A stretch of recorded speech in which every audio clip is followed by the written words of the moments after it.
Audio eraser on the Samsung Galaxy S25 Ultra allows you to easily remove noise and remove or enhance voice on your video recordings. So, how to use this feature? Just open your gallery and select video you wish to edit. Now tap on this AI icon. Wait for analyzing, and here is your control elements. You can select auto noise erasing or disable this feature and try to remove noise manually. Just move this slider to set the level of removing, and now switch to voice and let me show you how it works. Just tap on play and that's it. No voice on the recording. Now you can tap here to hear original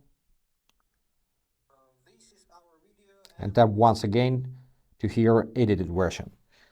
Now tap on save copy, save in video. And that's pretty it, guys. Amazing feature, amazing smartphone. I hope this was helpful. If yes, subscribe to the channel, hit the like button and be awesome. Bye.